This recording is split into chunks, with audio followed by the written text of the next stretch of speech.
record-e. This meeting is being. Ya, Om. Sebelumnya mohon maaf ya, dalam beberapa hari terakhir ini nggak tahu kenapa internetnya itu sering agak trouble gitu loh. Kemarin Sabtu yang terakhir itu sampai 3 kali putus ya Pak Jari. Iya benar. Padahal kualitasnya sudah kita tingkatkan, tapi ya hasilnya ya seperti ini, jadi mohon dimaafkan. Oke, monggo kita mulai. Bismillahirrahmanirrahim.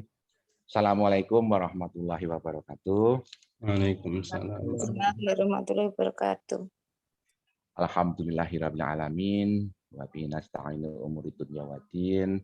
Wassalatu wassalamu ala asrofil anbiya'i wal mursalin wa ala alihi wa ashabihi ajma'in. Amma ba'du. Rabbi shrah li sadri wa yassir li amri wahlul 'uqdatam min lisani yafqahu qawli. Yang terhormat dan yang kami hormati Bapak Haji Harsoyo, yang kami hormati, alhamdulillah, terima kasih banyak Pak Haji untuk yang kesekian kalinya Pak Haji Harsoyo ini kersa rawuh di Yom Sabtu pagi pengajiannya dan Hati. Selanjutnya yang kami hormati juga Bapak-bapak, Ibu-ibu, teman-teman semua, jamaah Zomiyah Ngadem Hati yang insya Allah dirahmati Allah. Terima kasih sudah berkenan untuk bisa hadir di Yom Sabtu pagi hari ini. Alhamdulillahirrahmanirrahim, puji syukur kita panjatkan kehadirat Allah Subhanahu wa Ta'ala atas segala limpahan rahmat taufik hidayah inayahnya. Maka pada hari ini kita semua diberikan panjang umur, diberikan kesehatan, diberikan kesempatan, diberikan keberkahan, sehingga bisa meluangkan waktunya untuk ngaji bareng di acara Yom Sabtu pagi pengajian Ngadem Hati. Sholawat serta salam tak lupa kita haturkan kepada junjungan kita Nabi Agung Muhammad Sallallahu Alaihi Wasallam serta seluruh keluarga dan sahabat-sahabatnya yang telah memberikan manfaat dan syafaatnya pada kita umat manusia sampai di hari akhir nanti. Marilah pengajian pada pagi hari ini kita buka bersama-sama dengan membaca basmalah. Bismillahirrahmanirrahim. Penjeh mulai edisi ini setiap pengajian kita mulai dengan membaca beberapa kalimat Al-Qur'an nggih. Monggo dibuka Al-Qur'an surat Al-Baqarah. Nanti kita baca ayat 1 sampai 10 bersama-sama nggih. Monggo Bapak Ibu, jangan lupa mic-nya boleh dibuka, mic-nya boleh dibuka. Nah, kita tunggu. Yang sudah hafal, alhamdulillah. Al-Baqarah nanti kita baca ayat 1 sampai 10 bersama-sama. Gitu nggih. Monggo. A'udzubillahi minasyaitonirrajim. Bismillahirrahmanirrahim.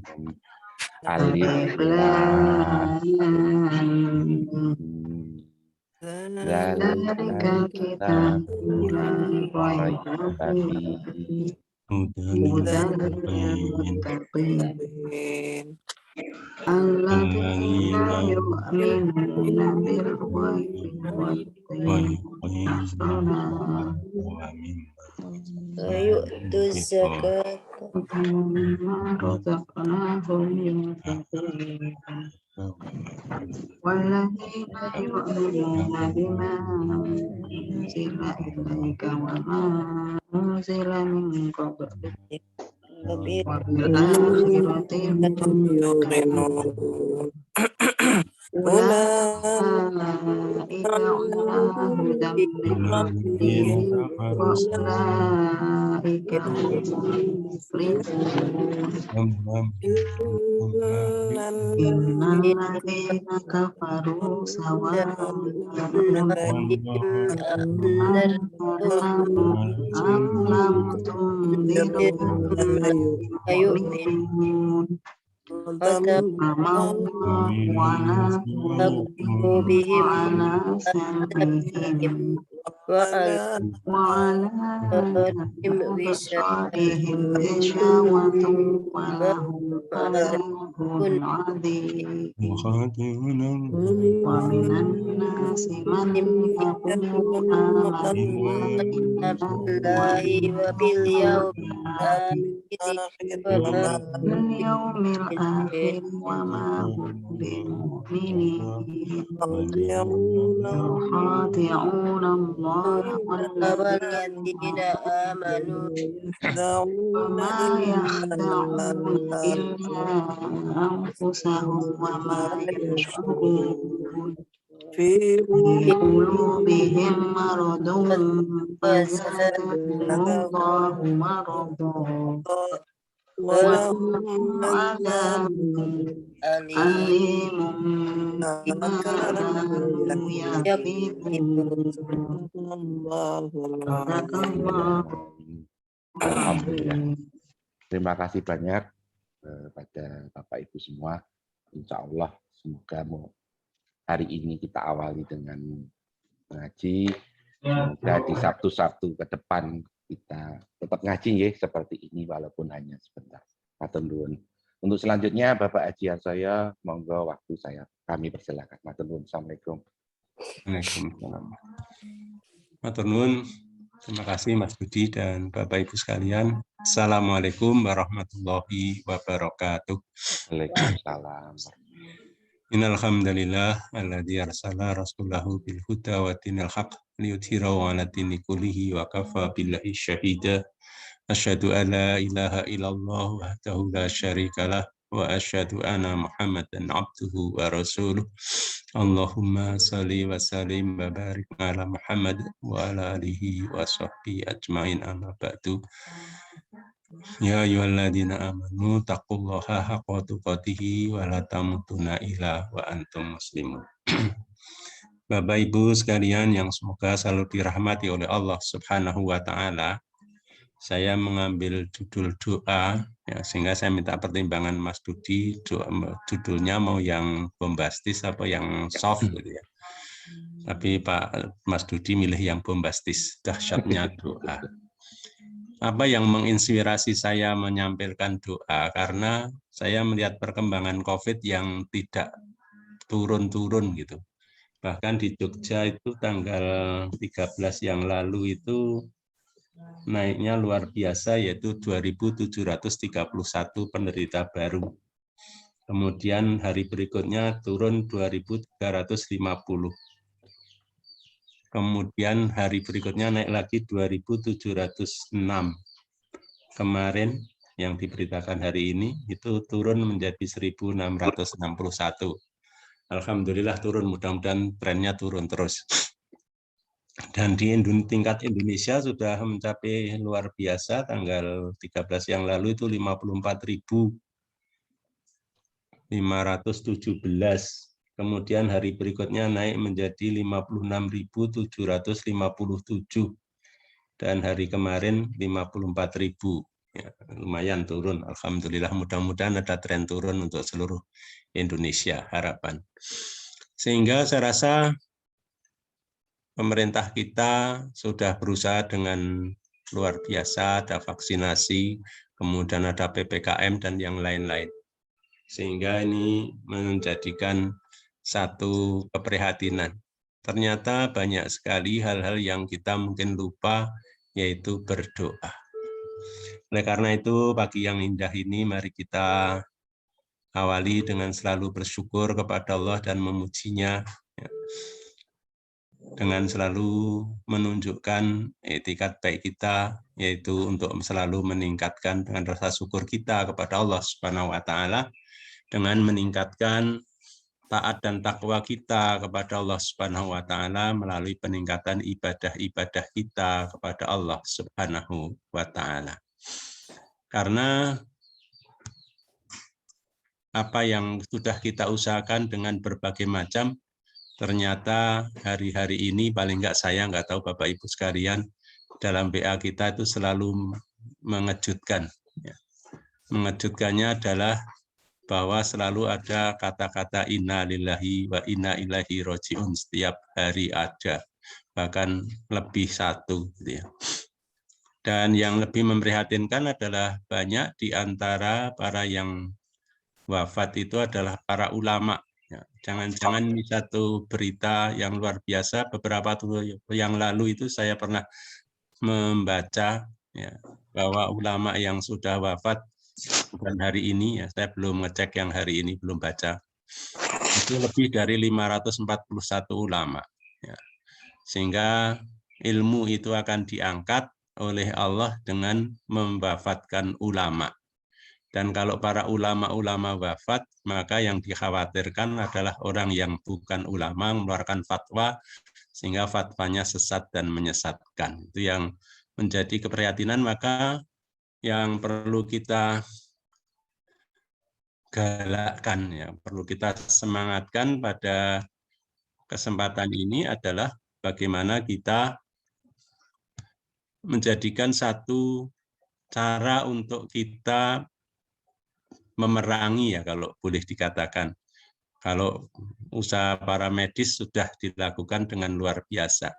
Tetapi banyak ya, yang mungkin perlu kita ingat kembali, bahwa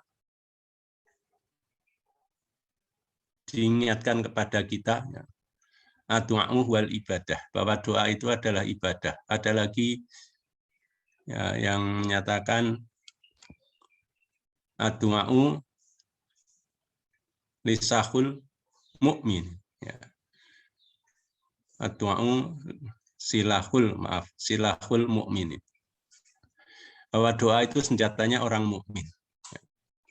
Ada lagi ad-du'a'u mukhul ibadah, bahwa doa itu adalah inti dari ibadah. Sehingga banyak hal yang dapat kita petik dari sini, bahwa mungkin saja kita kurang banyak berdoa. Sehingga karena doa senjata, insya Allah nanti kita lihat sejarah yang diceritakan oleh Al-Quran tentang dahsyatnya doa-doa yang dipanjatkan Rasul. Ya. Kemudian contoh-contoh orang yang baik, ya, yang doanya kemudian dapat dikabulkan oleh Allah Subhanahu wa Ta'ala. Saya mencoba search ke Quran, cari terjemahan dengan ketik A, maka muncullah 49 ayat, itu baru berdoa. Mungkin mendoakan, mungkin didoakan, mungkin yang lain mungkin muncul lagi. Artinya apa? Bahwa Al-Quran sendiri menginformasikan kepada kita bahwa berdoa adalah sesuatu yang mestinya kita lakukan sebagai menunjukkan bahwa kita hamba yang lemah kepada yang Al-Khaliq, pencipta kita. Ya. Kita mulai dari yang di awal ayat, yaitu di surat Al-Baqarah, yang ini biasanya dibaca sekalian dengan perintah puasa Ramadan, yaitu di Al-Baqarah ayat 186, yang Allah Subhanahu wa Ta'ala berfirman, A'udzu billahi minasyaitonir rajim, wa idza sa'alaka 'ibadi 'anni fa inni qarib ujibu da'i idza da'an fal yastajibu li wal yu'minu bi la'allahum yarsyudun. Dan apabila hamba-hambaku bertanya kepadamu tentang aku, maka jawablah bahwasanya aku adalah dekat. Aku mengabulkan permohonan orang yang berdoa apabila ia memohon kepadaku. Maka hendaklah mereka itu memenuhi segala perintahku, dan hendaklah mereka beriman kepadaku agar mereka selalu berada dalam kebenaran. Maka kalau dari ayat ini menunjukkan bahwa Allah sangat dekat.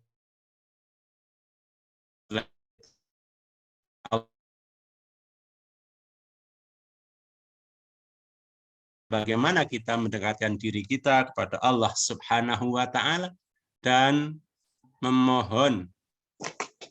Mohon maaf, ada gangguan ini karena di tempat saya bunyi unstable. Kalau ada, mohon maaf. Sehingga di sini kita ditunjukkan oleh Allah Subhanahu wa Ta'ala, Allah akan mengabulkan permohonan kita kalau kita wa Ta'ala dengan satu persyaratan, yaitu memenuhi segala perintah-perintah Allah Subhanahu wa Ta'ala, dan kita beriman kepada Allah dan selalu berusaha untuk berada dalam kebenaran. Sehingga dari sini kita akan selalu berusaha dalam berdoa kita diawali dengan keimanan kita kepada Allah Subhanahu wa Ta'ala. Karena Allah akan sebagaimana yang kita sangka. Kalau kita bersangka baik kepada Allah, Allah akan berbaik sangka kepada kita. Sehingga kita dalam berdoa adalah kita selalu berharap bahwa apa-apa yang akan diberikan oleh Allah kepada kita, itu apa yang kita minta akan dikabulkan, akan diberikannya oleh Allah Subhanahu wa Ta'ala. Hanya kadangkala kita tidak sabar dalam berdoa karena harapannya sekali doa langsung dikabulkan. Kalau kita bicara mungkin ada proses, sehingga bagaimana kita ini yang perlu menjadi sikap kita. Sehingga dalam doa kita adalah diawali dengan satu iman, dan insya Allah kita sudah termasuk bagian orang-orang yang beriman, percaya penuh kepada Allah Subhanahu wa Ta'ala.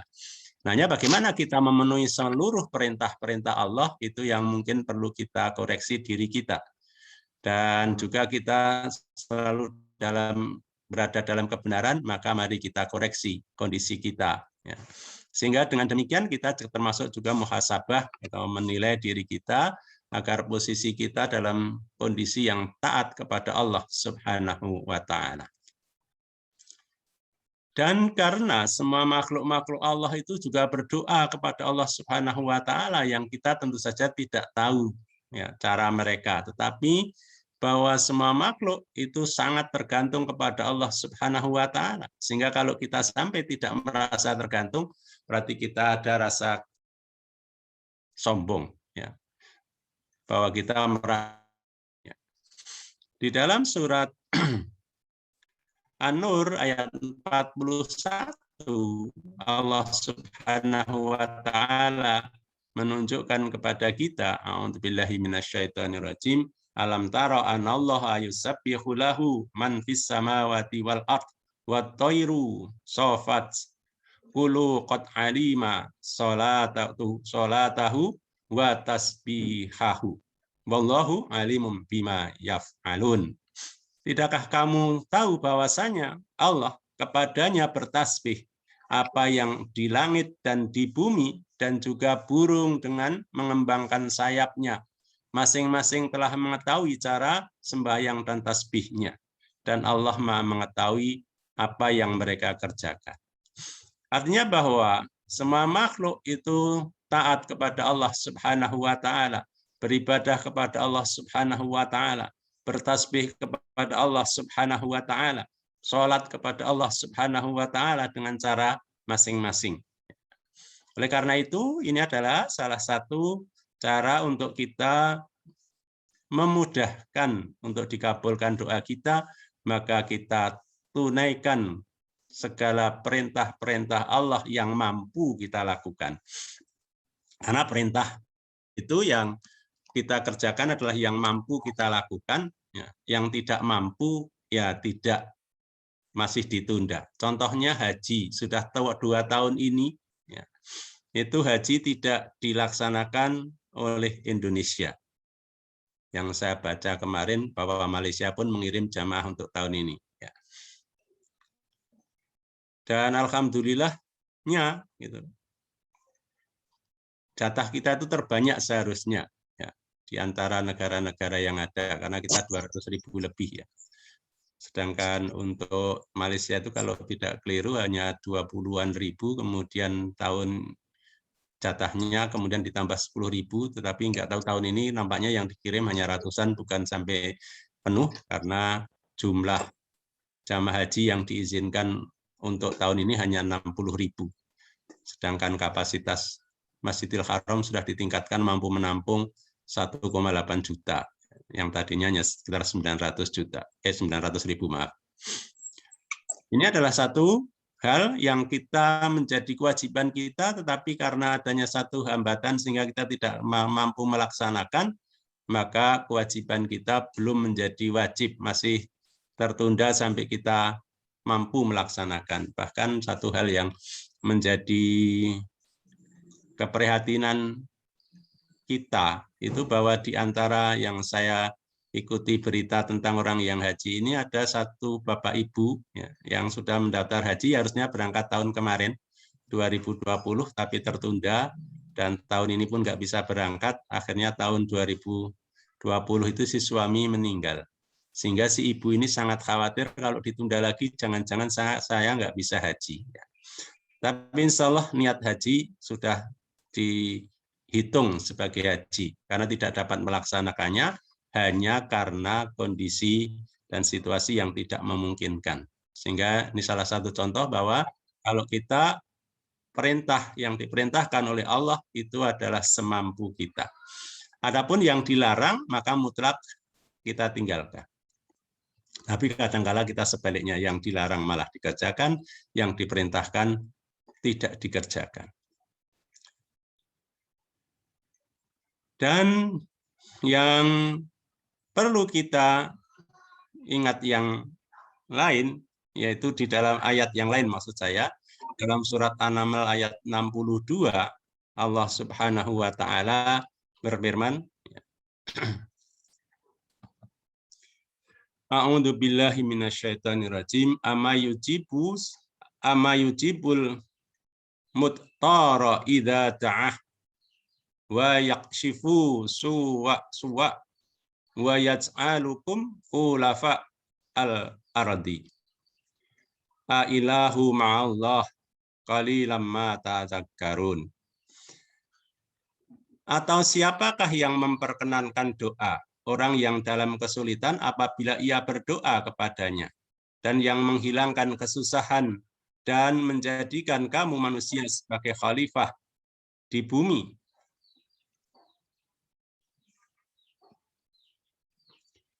Apakah di samping Allah ada Tuhan yang lain? Amat sedikitlah kamu mengingatinya. Sehingga di dalam kesulitan semacam ini, maka senjata yang dapat kita lakukan, ya, karena hal-hal yang lain sudah dilakukan untuk mengurangi pandemi ini, untuk menghentikan kalau bisa, ya, dengan segala cara, diantaranya dengan protokol kesehatan yang ketat, ya, kemudian vaksinasi, kemudian isolasi, sebagaimana yang sudah kita lakukan. Namun masih ada juga yang terkena, ya.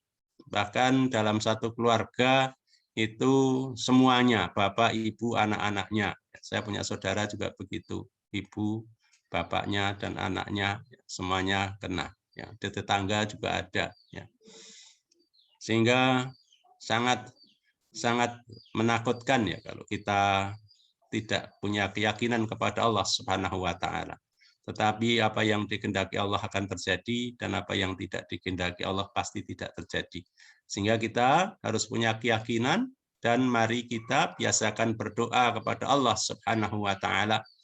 Karena doa adalah induknya ibadah, dan doa adalah senjatanya orang-orang yang beriman. Maka kita gunakan senjata-senjata itu atau hal-hal doa ini untuk menjadi bagian ketaatan kita kepada Allah, dan juga merasa bahwa kita adalah menjadi makhluk yang sangat lemah di hadapan Allah Subhanahu wa Ta'ala. Sehingga kita menjadikan doa adalah senjata kita dalam menghadapi segala sesuatu atas izin Allah Subhanahu wa Ta'ala. Karena Allah memerintahkan kita untuk berdoa. Di dalam surat Al-Ghafir ayat 60, Allah Subhanahu wa Ta'ala berfirman, A'udzu billahi minasyaitonir rajim, wa qala rabbukum ud'uni astajib lakum innal ladzina yastakbiruna an ibadati sayadkhulunal jahannam dakhirin. Berdoa dan Tuhanmu berfirman, berdoalah kepadaku, niscaya aku perkenankan bagimu. Sesungguhnya orang-orang yang menyombongkan diri dari menyembahku akan masuk neraka jahanam dalam keadaan hina dina. Kita diperintahkan untuk berdoa kepada Allah Subhanahu wa Ta'ala. Dan orang yang tidak mau berdoa itu berarti merasa tidak memerlukan Allah Subhanahu wa taala. Dalam bahasa Qur'annya menyombongkan diri kepada Allah Subhanahu wa taala. Karena doa adalah induknya ibadah, tidak mau berdoa berarti bagian yang tidak mau beribadah. Kalau kita ingat dalam sholat kita, selalu isinya adalah doa. Di antaranya dalam surat Al-Fatihah pun isinya sudah doa. Diawali dengan memuji Allah dari Alhamdulillah, Ar-Rahmanir-Rahim, Maliki Yaumiddin. Maka kemudian kita iyyaka na'budu wa iyyaka nasta'in. Hanya kepada Engkaulah kami beribadah dan hanya kepadamulah kami memohon pertolongan. Ya. Ini adalah menunjukkan bahwa kelemahan kita, ya, keperluan kita kepada Allah Subhanahu wa taala. Sehingga oleh karenanya mari kita membiasakan berdoa. Doa apa saja, dengan catatan doa yang baik-baik, tidak boleh doa yang tidak baik. Ya, doa harus untuk kebaikan, jangan mendoakan untuk ketidakbaikan. Dan bagaimana kita berdoa, banyak diceritakan atau banyak disampaikan cara-cara kita berdoa, diantaranya kalau kita baca surat Al-A'raf ayat 55 dan 56, diantaranya yang mengajarkan kita berdoa kepada Allah Subhanahu wa taala. A'udzubillahi minasyaitonirrajim. Ud'u rabbakum tadarru'u wa khufyah. Innahu la yuhibbul muqtadin. Ayat yang ke-55. Dan berdoalah, maksudnya, berdoalah kepada Tuhanmu dengan berendah diri dan suara yang lembut. Sesungguhnya Allah tidak menyukai orang-orang yang melampaui batas. Dan ayat berikutnya, A'udzubillahi minasyaitonirrajim. Wala tufsidu fil ardi ba'da islahiha wad'uhu khaufan wa tama'a.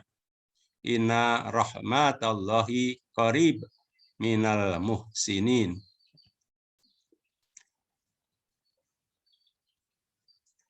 Dan janganlah kamu membuat kerusakan di muka bumi sesudah Allah memperbaikinya, dan berdoalah kepadanya dengan rasa takut bahwa doanya tidak akan diterima dan harapan akan dikabulkan. Sesungguhnya rahmat Allah amat dekat kepada orang-orang yang berbuat baik.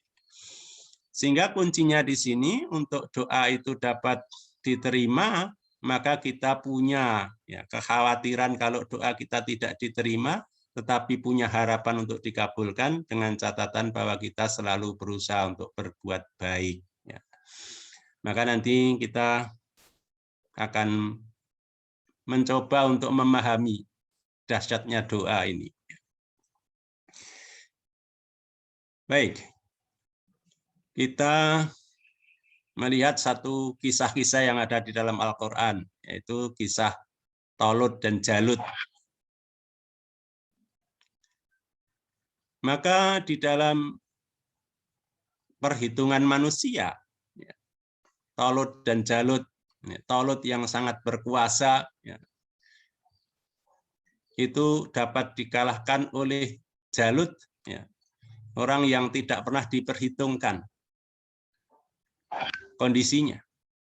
Tetapi dengan satu ketaatan kepada Allah Subhanahu wa taala, dapat dibaca di dalam Al-Baqarah 250 dan seterusnya. Maka apa yang dilakukan oleh Jalut?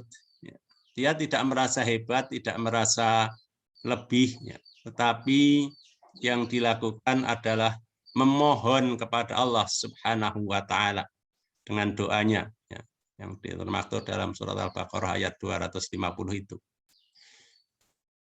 Yaitu Rabbana afrif alaina sabra wastabbit aqdamana wansurna 'alal qaumil kafirin.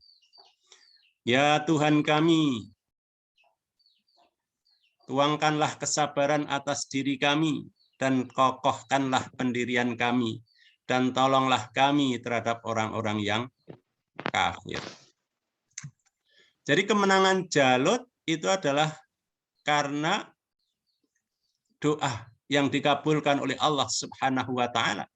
Sehingga pada waktu itu Nabi Daud yang masih relatif sangat muda, kecil, mampu membunuh Talut hanya dengan kata pel ya. Dalam kisah itu diceritakan.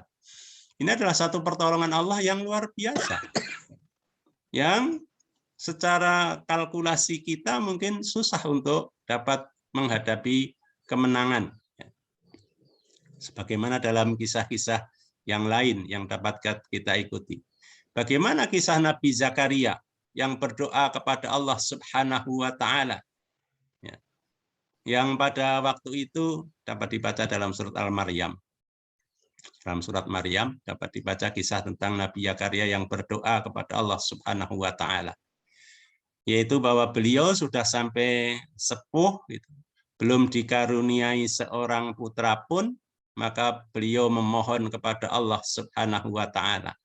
Maka setelah beliau diberi kabar gembira bahwa akan diberikan putra yang diberi nama Yahya, dan Yahya itu belum pernah ada nama itu sebelum itu. Yahya itu artinya hidup. Ya. Maka beliau pun waktu diberitahu oleh malaikat bahwa akan diberikan putra, maka beliau takjub, heran, atau karena dia merasa sudah tua dan istrinya mandul. Ya. Tetapi kalau Allah berkehendak, tidak ada sesuatu pun yang tidak terjadi. Artinya begitu hebatnya doa, bahwa permohonan yang dipohonkan kepada Allah Subhanahu wa taala dengan sungguh-sungguh dan mengandung satu kebaikan, tentu saja insya Allah dengan kesungguhan doa kita akan dikabulkan oleh Allah Subhanahu wa taala. Hal-hal yang tidak mungkin menjadi mungkin, hal-hal yang tidak masuk akal kita akan terjadi. Kisah yang luar biasa yang lain adalah kisah Nabi Yunus, yang dalam kemarahan beliau karena umatnya susah untuk diajak beriman kepada Allah Subhanahu wa taala, maka kemudian beliau pergi meninggalkan umatnya dengan naik perahu. Ya. Ternyata perahu itu kelebihan beban sehingga akan tenggelam, sehingga dilotre. Kalau bahasa kita dilotre, diundi. Undian pertama yang keluar Nabi Yunus. Maka karena seorang nabi disayang ya, ulang lagi sampai 3 kali, ya ternyata tetap yang keluar Nabi Yunus, akhirnya dilemparkan ke laut beliau untuk menyelamatkan orang-orang yang lain. Ya. Dan kalau kita boleh mengambil satu ibrah bahwa beliau rela mengorbankan dirinya daripada mengorbankan orang lain, ya, tidak merasa bahwa dia lebih dari yang lain walaupun beliau seorang rasul. Dan Allah tidak akan menyia-nyiakan satu niat baik seseorang, apalagi seorang rasul. Maka kisah di situ Nabi Yunus masuk ke dalam mulut ikan yang sangat besar. Kalau kita biasanya menamakan ikan paus, karena kalau ikan hiu rasanya nggak masuk akal karena hiu itu giginya itu luar biasa. Saya termasuk suka mancing dulu, kalau sekarang nggak ada yang dipancing dan nggak boleh pergi-pergi. Ya, saya pernah mancing di Selat Sunda itu dapat hiu 3 ekor ya. Hiu karang yang pendek-pendek hanya sekitar 1 meter lebih sedikit atau ya segitu. Itu waktu kita naikkan ke kapal, dia itu bahasa Jawanya nyatek ya. Nyatek itu bahasa Indonesianya saya nggak tahu, karena menggigit nggak sama dengan nyatek. Nyatek tangki bensin itu hancur sekali catek saja, ya, sekali gigit, ya, karena nyatek dan gigit mungkin sedikit beda ya. Itu langsung hancur. Saya bayangkan kalau itu kulit manusia yang digigit hiu, pasti ya seperti yang dapat kita bayangkan. Asumsinya ikan paus, sehingga yang ikan paus yang makan plankton itu kan giginya relatif nggak ada yang tajam ya, giginya kecil-kecil. Sehingga Nabi Yunus masuk ke dalam perut ikan selama 40 hari. Logika manusia untuk selamat keluar dari ikan itu bukan satu hal yang mudah untuk dipahami. Tetapi doa beliau, ya, doanya adalah yang sangat terkenal, biasanya sering kita baca, ya, yang doanya tidak memohon keselamatan, tetapi adalah mengagungkan asma Allah, ya, dan menghukumi dirinya sendiri yang keliru, yaitu la ilaha illa anta subhanaka inni kuntu minadh dhalimin.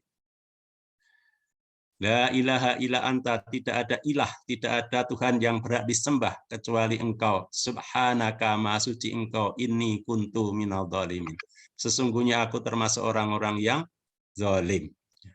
Dibaca berulang-ulang, akhirnya perkenan Allah, kemudian Nabi Yunus ini dimuntahkan oleh ikan itu di daerah yang tandus pada waktu itu, ya. Dan di situ hanya ditumbuhi jenis labu. Ternyata jenis labu ini adalah tanaman yang menjadi obat, ya. Obatnya Nabi Yunus yang sudah 40 hari dalam perut ikan dan dalam keadaan sakit. Dan akhirnya menjadi sembuh kembali, menjadi sehat kembali dan dapat berdakwah kembali. Ini adalah satu kisah-kisah yang pada waktu itu terjadi dan diselamatkan karena doa. Dan masih banyak lagi bagaimana Nabi Ibrahim dibakar Raja Namrud, kemudian Allah berkenan, ya, menyelamatkan Nabi Ibrahim dengan memerintahkan kepada api untuk bardan wassalaman ala Ibrahim. Dinginlah, ya, dan selamatkanlah Ibrahim. Sehingga tidak terbakar sedikit pun. Secara naluri dan logika manusia biasa seperti kita, maka hal itu tidak akan mungkin terjadi kecuali atas pertolongan Allah Subhanahu wa Ta'ala. Kemudian Nabi Musa, masih banyak lagi cerita-cerita yang dikisahkan oleh Allah Subhanahu wa Ta'ala tentang dahsyatnya doa permohonan ini kepada Allah Subhanahu wa Ta'ala yang mampu menyelamatkan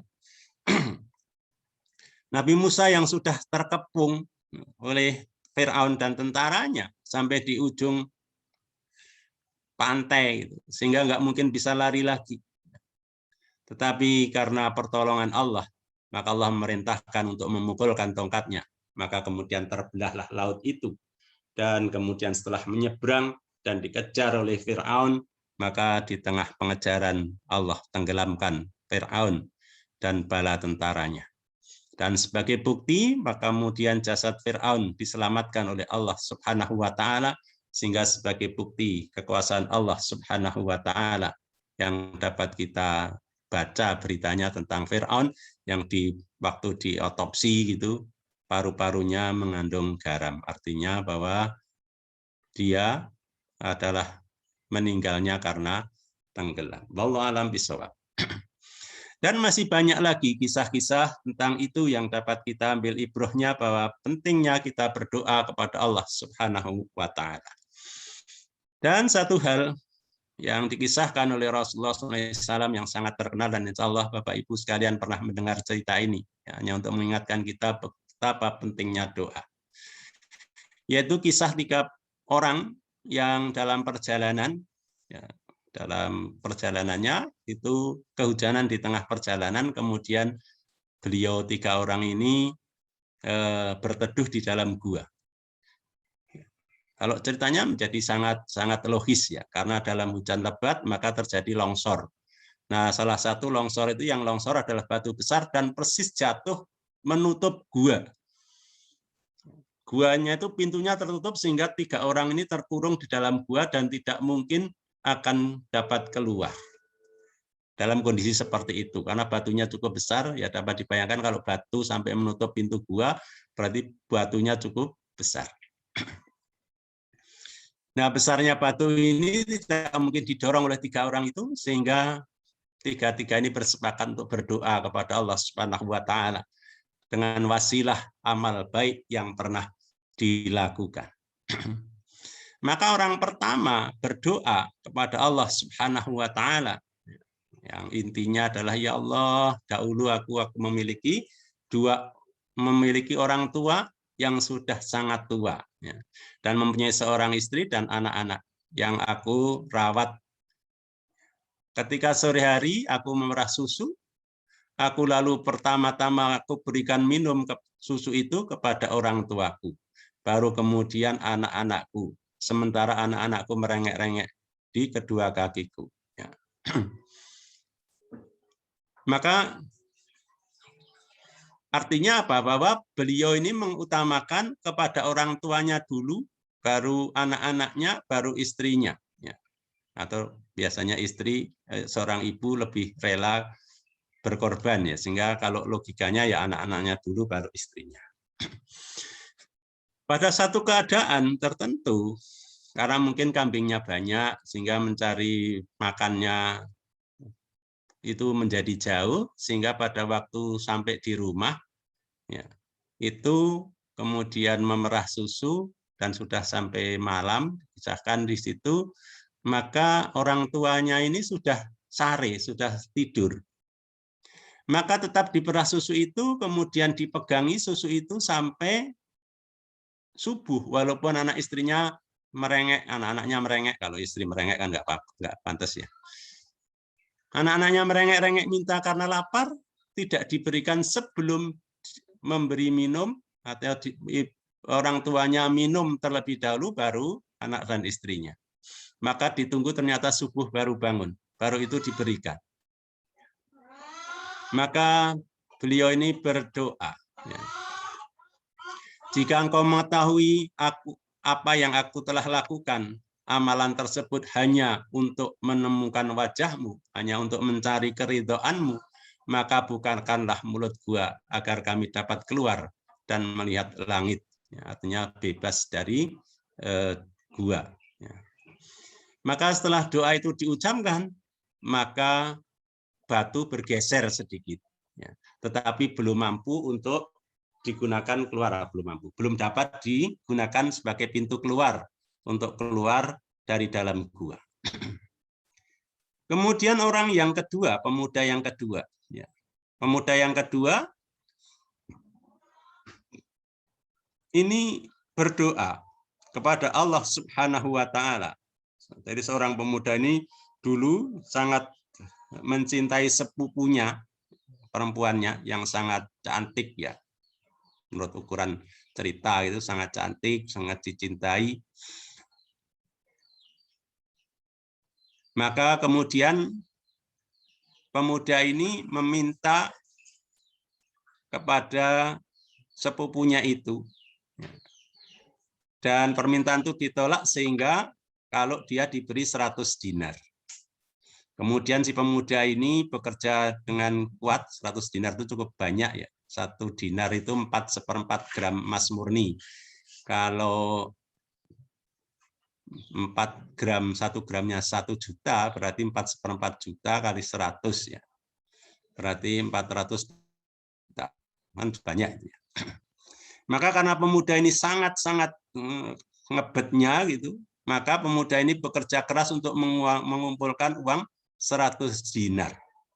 Maka setelah dapat 100 dinar, dia kembali kepada sepupunya itu. Ya. Dan dikisahkan di situ, pada saat aku di antara kedua kakinya, ya, saya rasa Bapak Ibu sekalian sudah paham, nggak perlu dijelaskan. Maka si sepupu ini, si wanita berkata, wahai hamba Allah, takutlah kepada Allah dan janganlah engkau membuka cincin. Artinya bahasa halusnya, kecuali dengan haknya, artinya setelah halal. Akhirnya aku beranjak meninggalkannya, ya, dengan meninggalkan uang dinarnya juga. Maka kemudian pemuda ini berdoa kepada Allah, ya Allah, jika engkau mengetahui apa yang telah aku lakukan tersebut hanya demi menemukan wajahmu, artinya demi ridhomu, maka bukakanlah mulut gua itu untuk kami. Kemudian Allah menggeser lagi sedikit batu yang menghalangi mulut gua. Tapi walaupun bergeser 2 kali, tapi belum cukup untuk mengeluarkan mereka bertiga di dalam gua. Maka orang yang terakhir, ada seorang yang mempekerjakan orang lain, yang kemudian upahnya itu 1 firaq biji-bijian. Kalau di sini di dalam saya baca itu kok beras, rasanya kalau di sana mungkin bukan beras, ya, biji-bijian gitu, ya. Mungkin gandum kah Atau mungkin ya asumsilah beras dalam arti masih belum jadi beras, masih jadi gabah gitu. Maka setelah selesai dia berkata, berikan maksudnya setelah dia bekerja itu tidak diberikan upahnya, upahnya belum diminta, dia sudah pergi. Maka setelah beberapa tahun kemudian, setelah beberapa lama, maka orang ini datang kembali untuk meminta haknya. Maka dia katakan, berikanlah hak kepadaku. Maka yang upah yang tidak diambil itu oleh si pemuda tadi, itu kemudian dikembangkan. Ya, sehingga menjadi, kalau biji itu ya mungkin ditanam, sehingga tanamannya menjadi melimpah ruah gitu. Dan akhirnya hasilnya dapat untuk membeli sapi beserta penggembalanya. Kalau dalam kisah yang lain saya baca ada yang kambing dengan penggembalanya, yang sampai jumlahnya sangat banyak. Dan pada waktu itu orang yang meminta haknya itu datang, maka kemudian dia berkata ya, untuk meminta hak itu tadi. Maka dia katakan bahwa apa yang Anda lihat, sapi-sapi yang jumlahnya banyak atau kambing-kambing yang jumlahnya banyak ini, itu adalah dari apa yang belum kau ambil.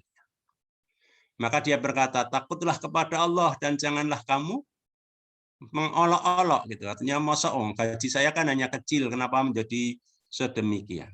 Ya. Tetapi itulah yang dikatakan oleh pemuda tadi.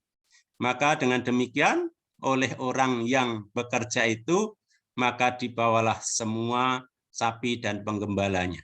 Diambil seluruhnya. Ya. Karena itulah hasil dari apa yang telah dikembangkan dari upah yang tidak diambil. Ya. Maka dengan hal yang sama, maka pemuda ini berdoa, ya Allah, jika engkau mengetahui apa yang telah aku lakukan merupakan amalan hanya demi menemukan wajahmu, hanya demi keridhoanmu, maka bukakanlah mulut gua itu untuk kami. Maka terbukalah, bergeserlah batu itu, sehingga ketiga orang itu dapat keluar. Ini adalah satu contoh yang dikisahkan, dan ini sudah menjadi cerita yang sangat terkenal, sudah sering kita dengar. Maka begitulah hal-hal yang tidak mungkin dengan doa kita yang diiringi dengan perbuatan baik, sebagaimana ayat-ayat Allah Subhanahu wa Ta'ala tadi yang dapat kita baca dalam Al-Quran sebagai pedoman kita, insya Allah akan menjadikan doa kita terkabul. Karena tidak ada yang mampu menolong kecuali pertolongan Allah Subhanahu wa Ta'ala, sebagaimana yang selalu kita panjatkan di dalam sholat kita, iyyaka na'budu wa iyyaka nasta'in, bahwa hanya kepada Engkaulah kami beribadah dan hanya kepada Engkaulah kami mohon pertolongan. Hendaklah ini menjadi satu pedoman kita sehingga kita memohon pertolongan kepada Allah Subhanahu wa Ta'ala di samping ikhtiar kita, karena yang diperintahkan kepada kita adalah ikhtiar, adapun hasil yang menentukan adalah Allah Subhanahu wa Ta'ala. Dan masih banyak kisah-kisah yang dapat kita lihat, diantaranya juga kisah tentang Ashabul Kahfi, ya, beberapa orang yang di situ jumlahnya dikatakan berbagai versi, ada yang 6, 8, termasuk anjingnya dan sebagainya. Ya, tetapi hanya Allah lah yang tahu jumlah itu. Bagaimana orang-orang pemuda-pemuda yang beriman ini diselamatkan oleh Allah Subhanahu wa Ta'ala, ditidurkan oleh Allah Subhanahu wa Ta'ala selama 309 tahun. Yang saya baca tafsirnya, mengapa ada 309, kalau dihitung dengan Masehi adalah 300 tahun, kalau dihitung dengan Hijriah maka menjadi 309 tahun. Wallahu a'lam. Ini kisah-kisah yang dapat kita jadikan pelajaran bahwa doa adalah betul-betul merupakan senjatanya orang-orang yang beriman.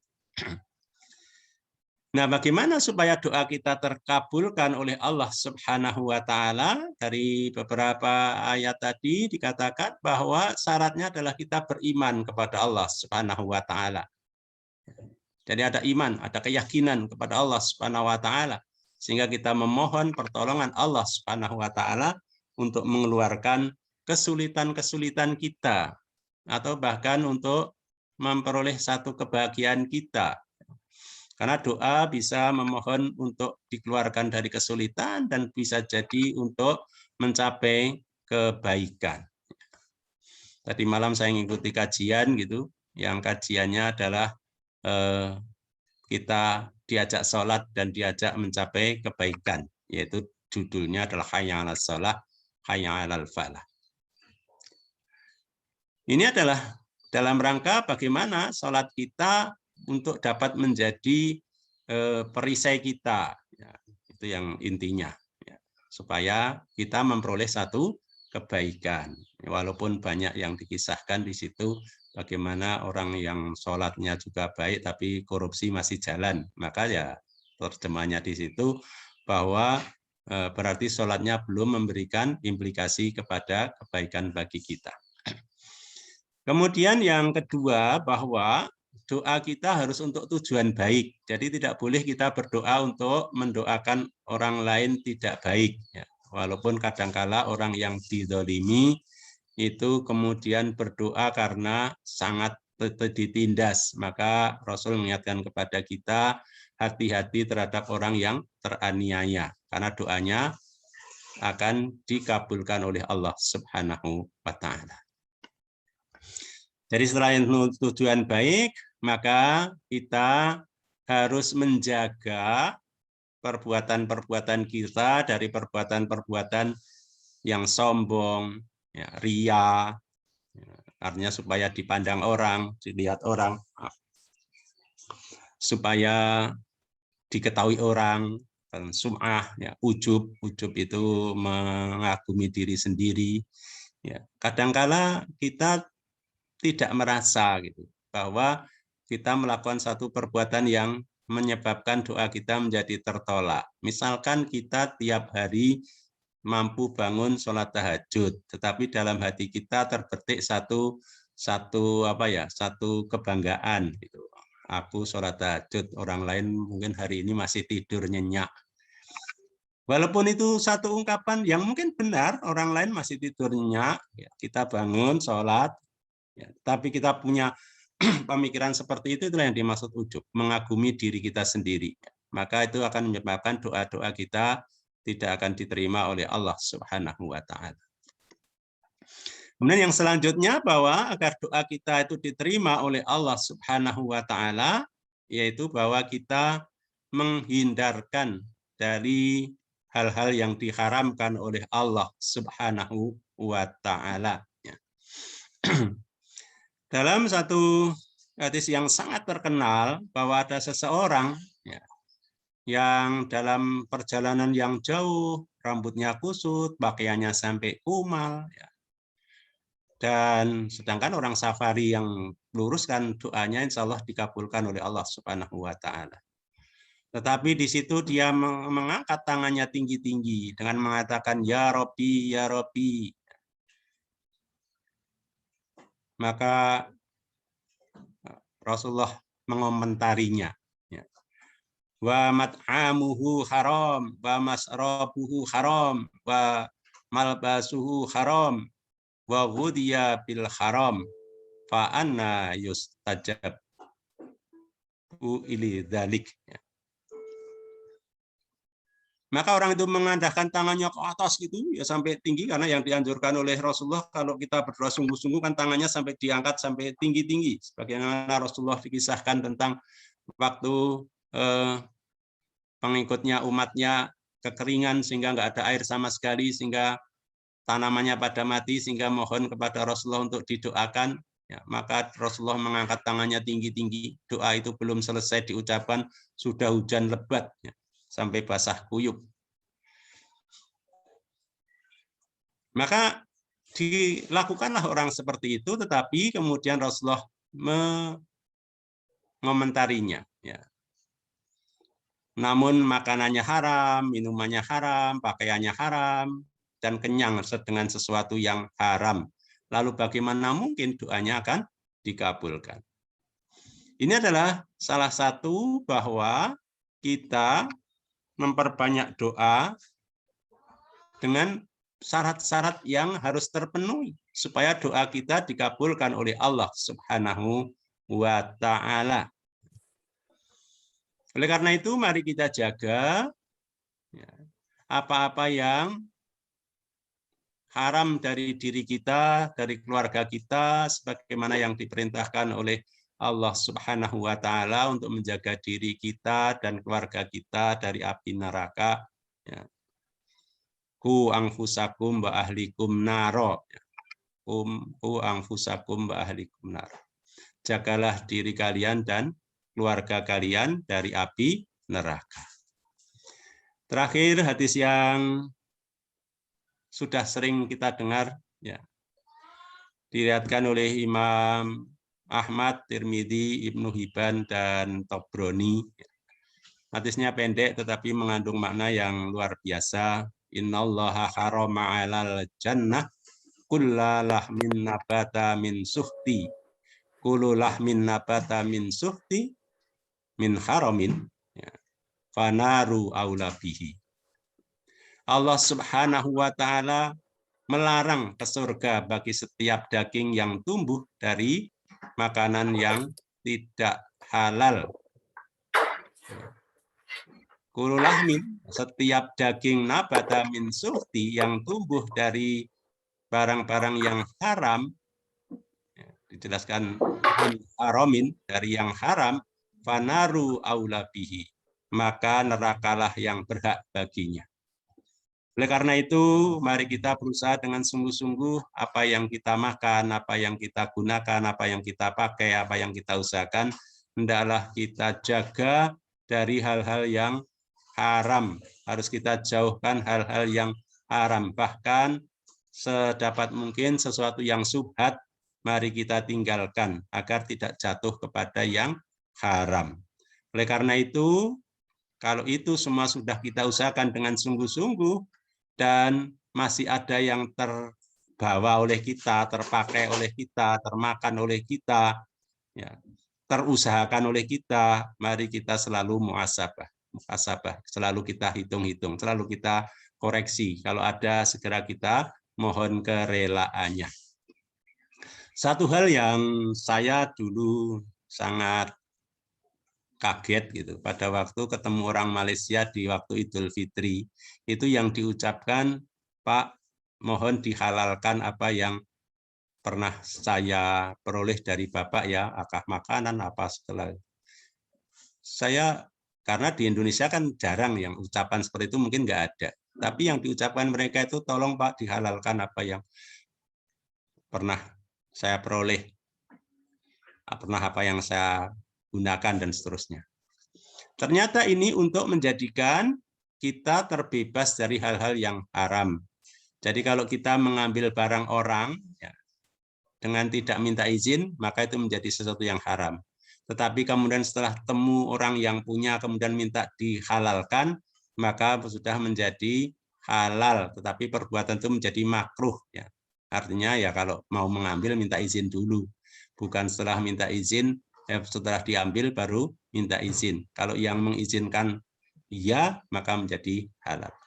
Wallahu a'lam bishawab, itulah yang dapat saya sampaikan. Mudah-mudahan dapat mengingatkan diri saya dan Bapak Ibu sekalian bahwa kita dalam kondisi pandemi yang semacam ini, selain usaha-usaha yang sudah kita lakukan, mari kita perbanyak berdoa. Ya, doa-doa yang banyak kita, ya, yang dicontohkan oleh Rasul cukup banyak untuk memohon kepada Allah Subhanahu wa Ta'ala agar dijauhkan dari hal-hal yang merugikan kita, menderitakan kita. Adapun umur adalah hak sepenuhnya Allah Subhanahu wa Ta'ala, tapi sehat kita adalah kita yang menjaganya. Sehingga kita berusaha dengan sungguh-sungguh berikhtiar, memohon kepada Allah, dan ketetapan Allah itu adalah hak Allah sepenuhnya. Wallahu a'lam bishawab, kurang lebihnya mohon maaf. Assalamualaikum warahmatullahi wabarakatuh. Waalaikumsalam warahmatullahi wabarakatuh. Alhamdulillahirrahmanirrahim. Jazakallah khairan sirah Ustadz Harsoyo. Terima kasih banyak tausiahnya. Kayaknya mengena ini. Sebelum ada sesi tanya jawab ya Ustadz. Monggo silahkan Ini Gi. hari ini ada Saya sudah tamu bawa pulpen. Ada tamu istimewa lagi Pak Haji Harsoyo. Gi. Kalau tadi ada Bu Hajah Eliati yang teman satu angkatan dengan Pak Haji Harsoyo, hari ini kita ada tamu spesial yaitu Mas Yudan Arif. Assalamualaikum Mas Yudan Arif.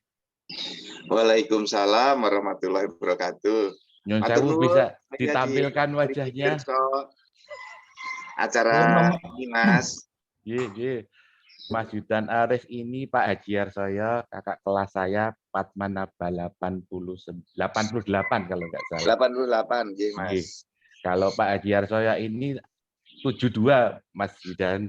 Oh iya, salam Jadi hormat kita. Mas Harsoyo. Alhamdulillah, Waalaikumsalam, Mas Yudan. Mudah-mudahan sehat. Amin, nuwun pangestu. Amin, amin.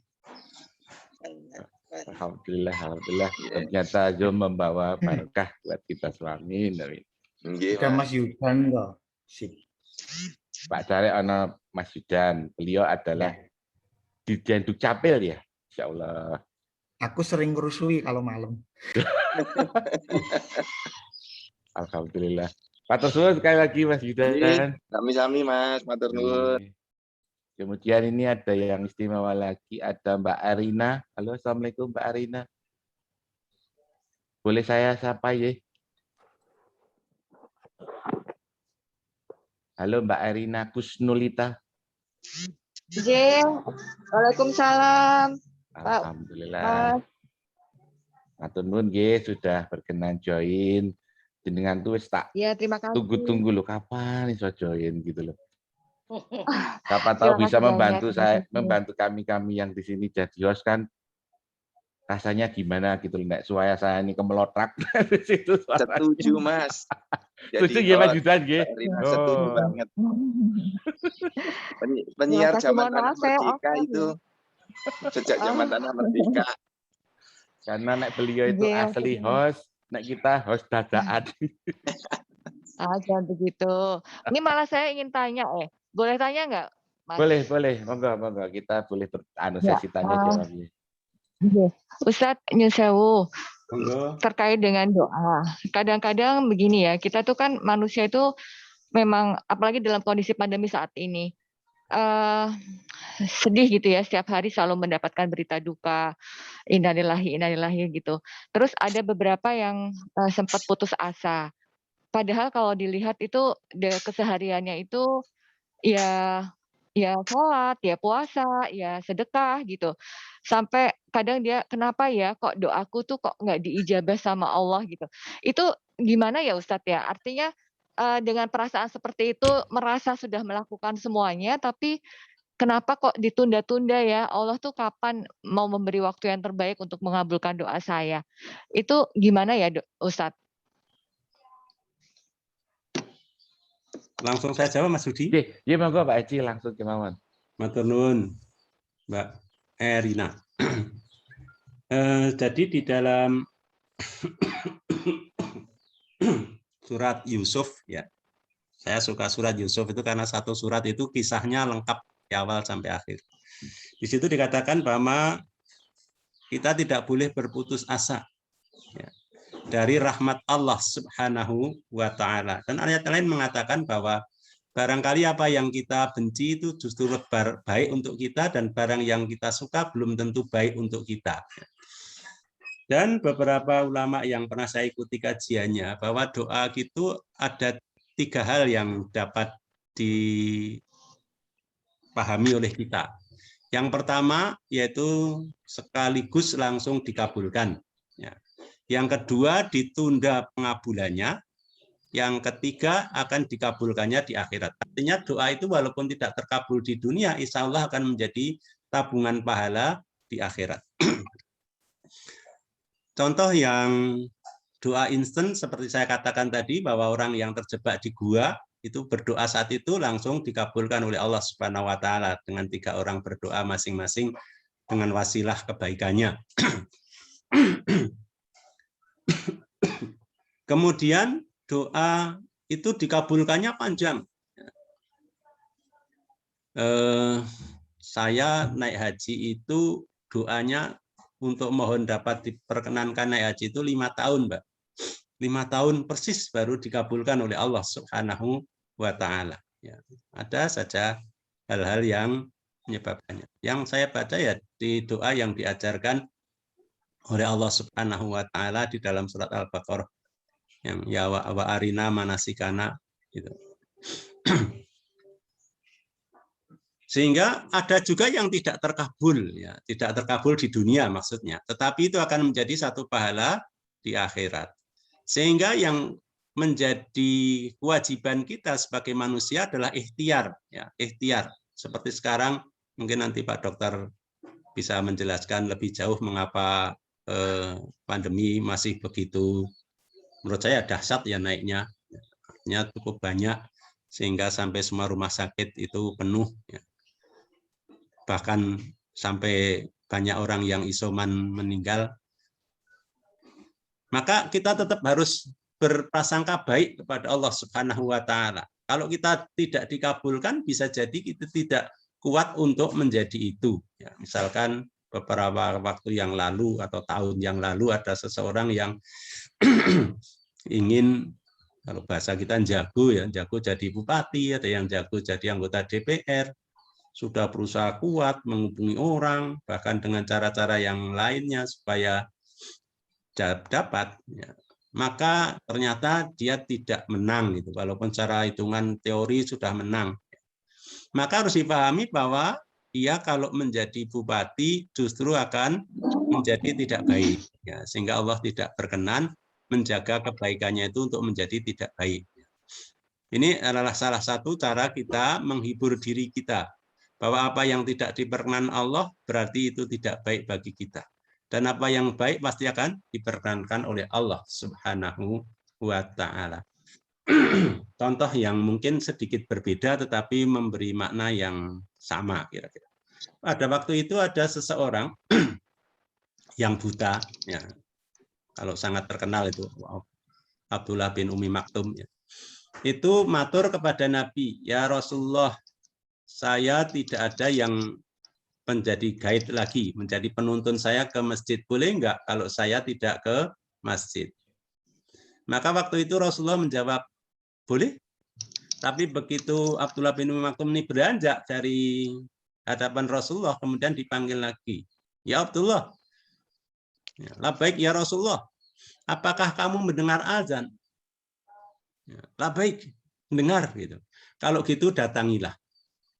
Jadi seorang yang sudah buta, tidak mampu berjalan seperti kita, harus ada yang menuntun atau enggak ada cara yang bagaimana dia dapat pergi, itu pun masih dianjurkan seperti itu. Inilah salah satu sesuatu yang baik insya Allah akan dikabulkan oleh Allah Subhanahu wa taala. Mungkin walaupun itu baik menurut kita, tetapi oleh Allah mungkin tidak baik baginya, bisa jadi dikabulkannya nanti di akhirat. Jadi kita harus selalu husnudzon kepada Allah Subhanahu wa taala, bahwa apapun yang ditetapkan kepada kita itu adalah yang terbaik di kita. Insya Allah seperti itu. Monggo kalau masih ada yang perlu disampaikan.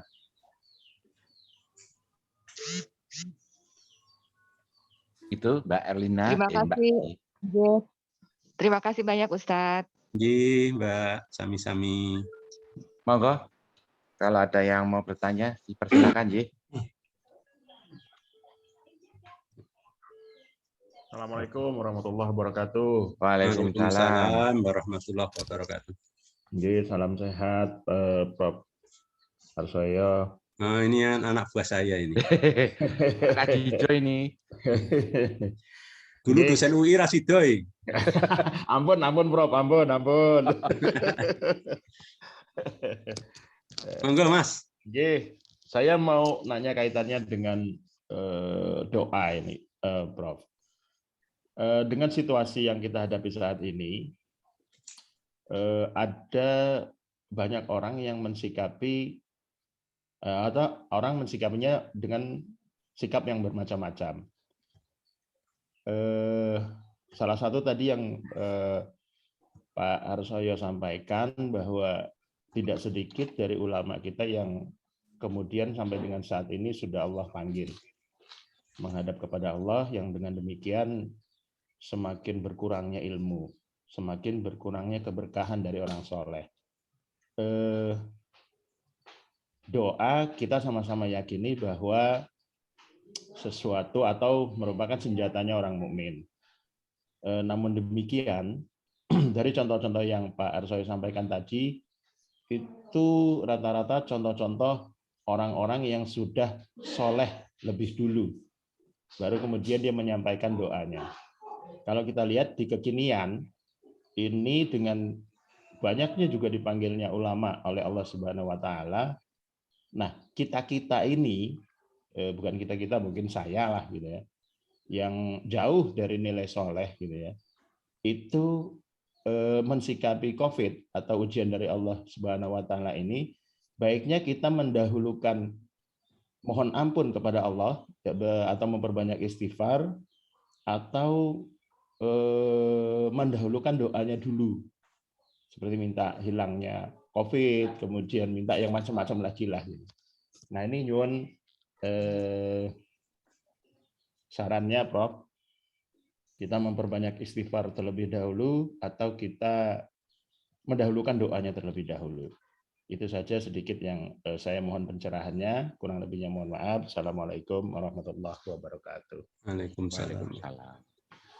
Terima kasih Mas Yohanis. Pertanyaannya bagus sekali. Jadi ada satu kisah, saya akan cerita kisah lagi ya. Kisah seorang tukang roti, ya, tukang roti. Dan pada waktu itu Imam Ahmad bin Hambal itu yang di Irak pada waktu itu harus datang ke satu daerah yang sangat jauh. Dia tidak tahu mengapa kok dia harus datang ke satu daerah yang terpencil yang cukup jauh dari ibu kota. Kemudian beliau karena seorang alim pasti mencari, yang dicari adalah masjid. Sehingga pada waktu itu sudah waktunya Isya ya, sholat Isya atau maghrib ya, maghrib ya malam lah gitu.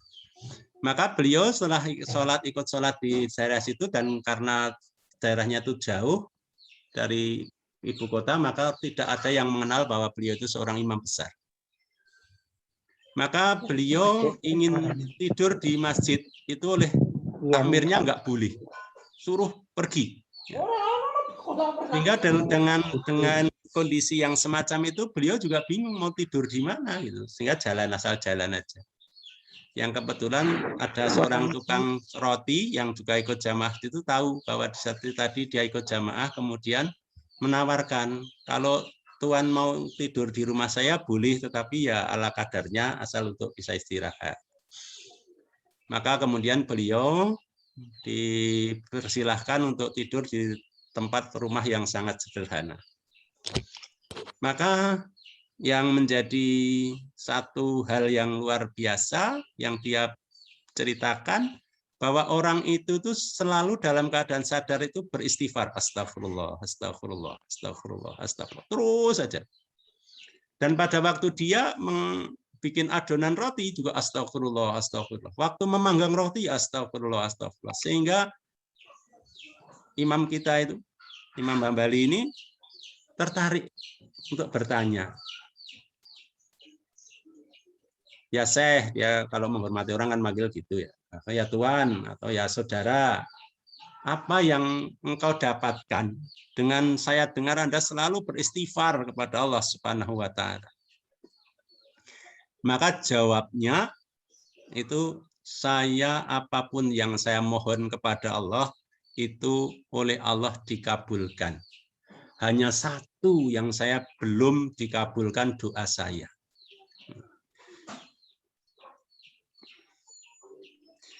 Kemudian, maaf saya Masih terharu ya.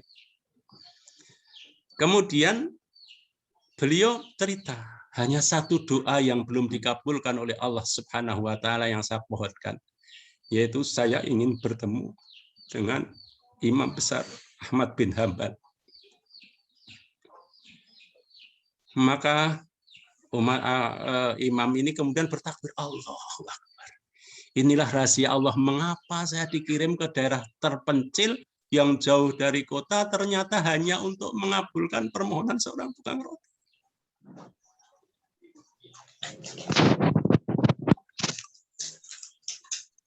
Maka jawabannya Mas Yohanes bahwa mari kita perbanyak istighfar sebelum kita memohon doa yang lain. Mengapa? Karena doa-doa yang dikabulkan oleh Allah itu apabila kita adalah orang-orang yang bersih, yang sudah diampuni oleh Allah Subhanahu wa taala.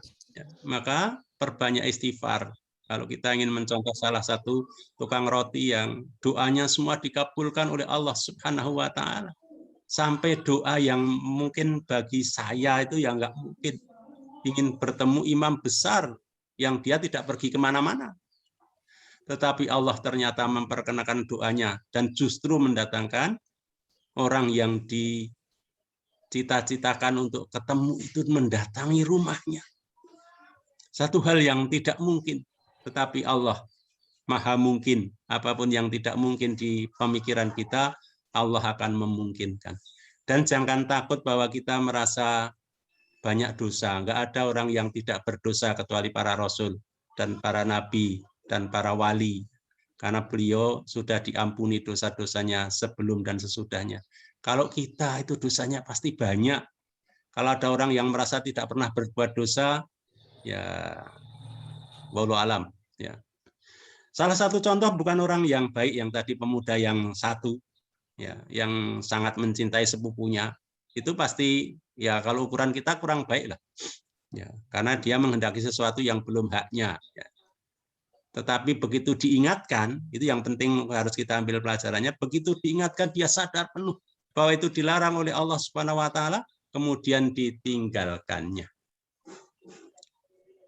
Tetapi kalau kita diingatkan tidak mau diingatkan, nah itu yang menjadi masalah besar. Maka kita harus selalu berusaha untuk menerima peringatan orang lain, karena yang diperintahkan kepada kita oleh Allah Subhanahu wa taala kan watawasau bil haq watawasau bis sabr, mengajak berbuat baik, ya, mengajak kepada kebaikan dengan cara yang sabar, ya, bukan dengan cara yang tidak benar gitu ya. Walaupun kita mengajak baik tetapi dengan cara yang tidak baik, maka tidak dianjurkan, ya. Sehingga yang seperti yang sudah kita sering kita dengar, ya, ud'u ila sabili rabbika bil hikmah, maka ajaklah ke jalan Tuhanmu, ya, dengan cara hikmah, dengan cara bijak.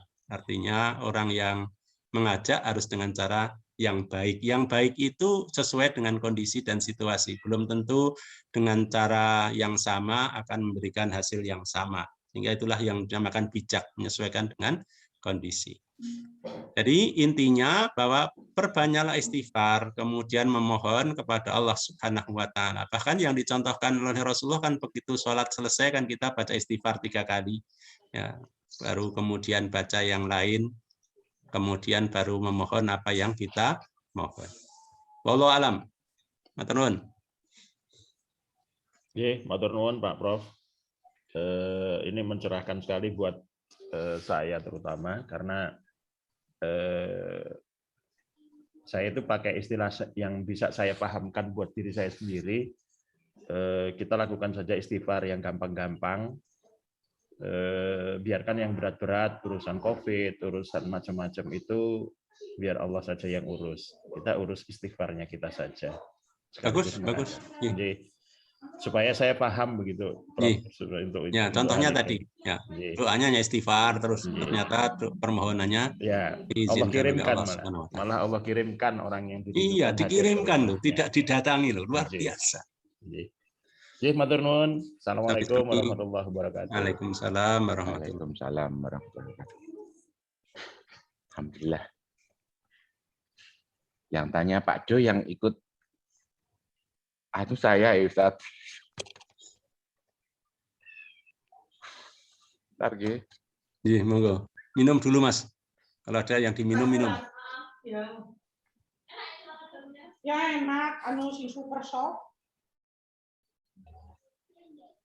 Oke, monggo kita lanjut. Karena saya merasakan banyak orang baik datang, saya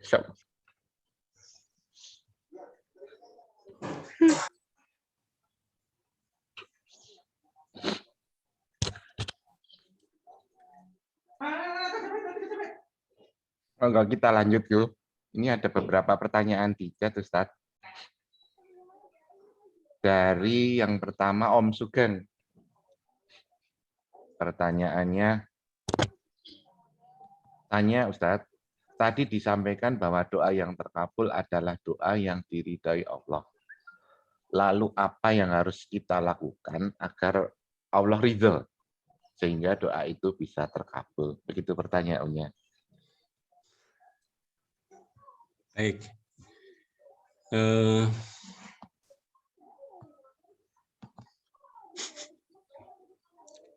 Jadi kalau menurut surat Al-Ghafir yang tadi sudah kita dengar bersama, ya, maka yang diperintahkan oleh Allah Subhanahu wa Ta'ala adalah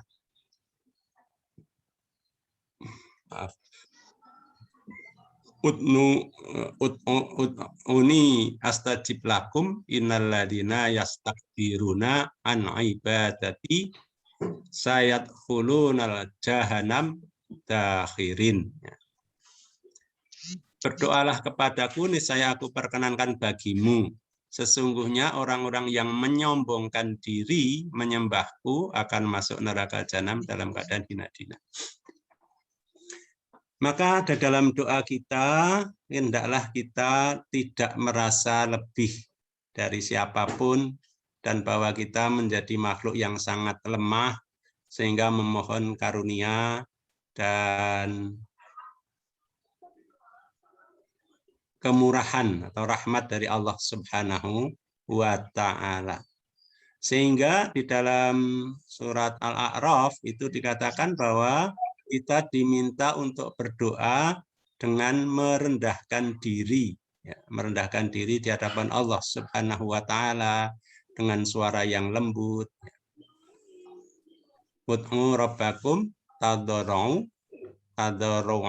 wa khufyah. Ya. Bahwa kita diminta, diperintahkan ya, untuk berdoa kepada Allah dengan suara yang lembut, dengan merendahkan diri, artinya bahwa kita memang sangat-sangat membutuhkan Allah Subhanahu wa Ta'ala, bukan Allah yang memerlukan kita. Karena Allah itu maha terpuji, maha kaya, maha segala maha, yang artinya tidak membutuhkan kita. Sehingga yang memerlukan, yang perlu adalah kita, bukan Allah perlu kepada kita. Ya. Seperti beribadah kita kepada Allah, itu adalah keperluan kita, bukan Allah yang memerlukan ibadah kita. Karena Allah Subhanahu wa Ta'ala itu tidak ada yang beribadah seluruh dunia, seluruh jagat raya ini nggak ada yang beribadah kepada Allah Subhanahu wa Ta'ala, maka kemuliaan Allah tidak berkurang sedikit pun. Tetapi sebaliknya, semua makhluk beribadah kepada Allah Subhanahu wa Ta'ala, sebagaimana tadi disampaikan oleh Allah bahwa ada cara masing-masing, maka kemuliaan Allah juga tidak bertambah. Karena kemuliaan Allah adalah sudah mutlak. Tidak akan berkurang, tidak akan bertambah. Ada yang menyembah, ada yang tidak, ada yang durhaka, itu tidak akan mempengaruhi kemuliaan Allah dan kebesaran Allah Subhanahu wa Ta'ala. Sehingga kita yang memerlukan Allah. Sehingga kita harus merasa rendah diri kepada Allah Subhanahu wa Ta'ala, merendahkan diri kita di hadapan Allah Subhanahu wa Ta'ala. Sebagai contoh bahwa sholat kita dengan sujud, ya. Sujud itu kan kalau orang Jawa, mudah-mudahan masih paham bahasa Jawa, itu kan ada istilah sedumuk bathuk senyari bumi. Sedumuk bathuk itu artinya bathuk itu adalah kehormatan. Kalau senyari bumi ya biasanya orang berbicara tentang berebut tanah. Tapi sedumuk bathuk ini adalah satu kehormatan. Tetapi kehormatan kita di hadapan Allah Subhanahu wa taala kita taruh di yang paling bawah, di tanah. Ya, zaman dulu masjid itu bukan seperti sekarang yang indah dan megah, tapi dulu hanya hamparan tanah. Ya. Sehingga muka kita disorokkan ke tanah. Ya. Sebagai penghormatan kita kepada Allah Subhanahu wa taala dengan satu ungkapan subhana rabbiyal a'la. Maha suci yang maha tinggi, Tuhan yang maha tinggi. Ya. Artinya bahwa kita bukan apa-apa. Sehingga kalau kita sudah merasa seperti itu, bahwa kita bukan apa-apa, yang memerlukan memohon kepada keridhaan Allah dan memohon kepada belas kasihan Allah, Maha Rahman dan Rahimnya kepada kita, maka insya Allah kita akan memperoleh satu ijabah, ya, dikabulkan oleh Allah Subhanahu wa taala. Yang kedua, bahwa kita memperbanyak amal soleh, sebagaimana yang dikisahkan dalam hadis Muslim yang tadi, yang tentang kisah 3 orang itu, dan masih banyak lagi kisah-kisah yang menginspirasi kepada kita supaya kita untuk berusaha menjadi orang yang baik. Maka memperbanyak amal-amal baik kita. Yang mungkin amal kita itu kecil gitu ya, kecil, rasanya hanya kecil, tapi sebenarnya mengandung makna yang besar. Contohnya adalah bahwa bacaan subhanallah wa bihamdihi, ya, subhanallahil azim, itu kan ringan, tapi nilainya, ya, itu lebih berat dari dunia seisinya. Maknanya apa? Bahwa amalan-amalan yang kecil itu justru jangan diabaikan bahwa itu terlalu kecil. Amalan yang kecil itu pun akan memberikan kebaikan yang besar, apalagi amal yang besar, dengan catatan bahwa apa yang kita lakukan bukan untuk kepuasan diri kita, bukan untuk memenuhi keinginan kita, tapi semuanya adalah lillahi ta'ala. Sebagaimana Bapak Ibu yang kalau iftitahnya bukan Allahumma ba'id, ya, yang baca wajiyah, maka di situ kan kita membaca innas sholati wa nusuki wa mahyaya wa mamati lillahi rabbil alamin.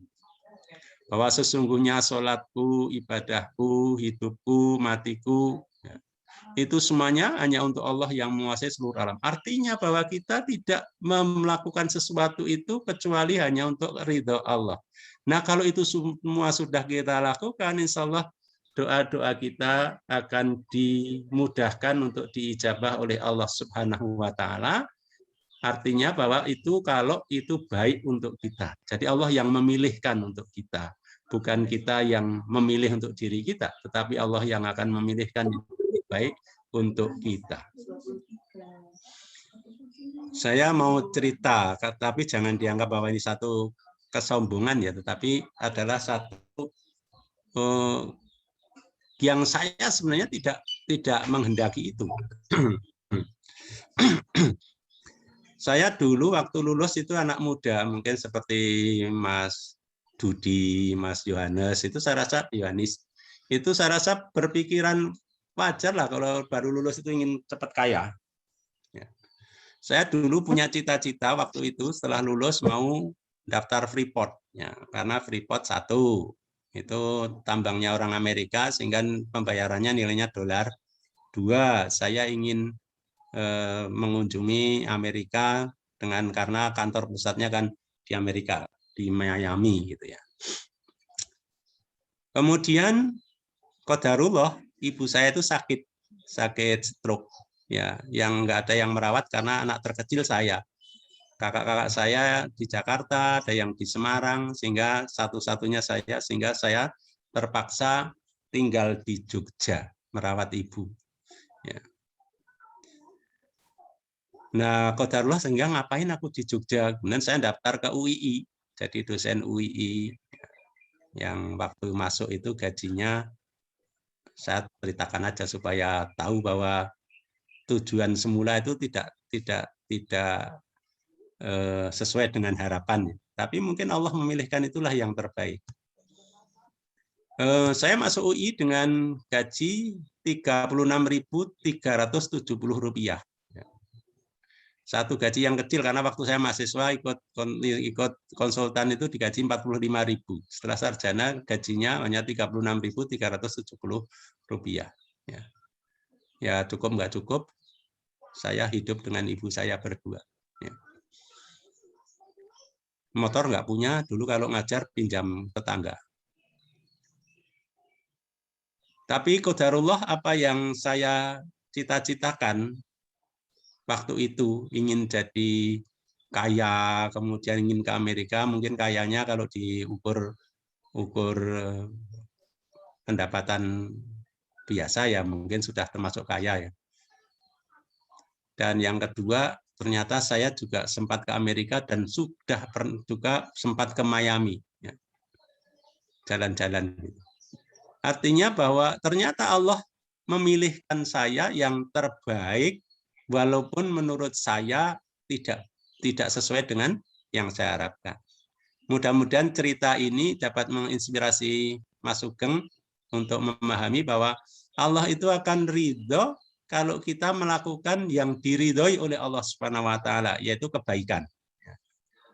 Semua perbuatan baik yang didasarkan lillahi ta'ala, hanya mengharap ridho Allah, bukan mengharap yang lain, insya Allah akan diridhoi oleh Allah Subhanahu wa ta'ala. Wallahu a'lam.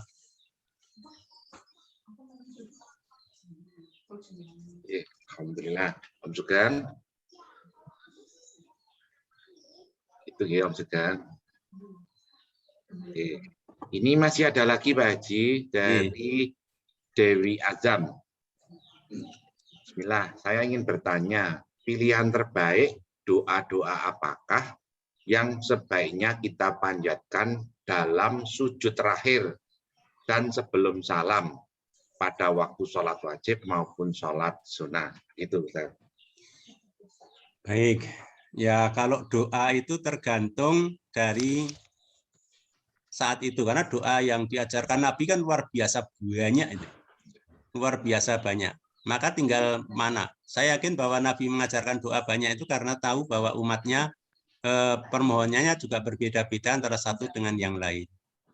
Ya, sehingga monggo mana yang dianggap saat itu sangat urgen untuk memohon doa. Ya, kalau saya sekarang banyak doanya ya doa yang sederhana saja, yaitu mohon ampun pasti.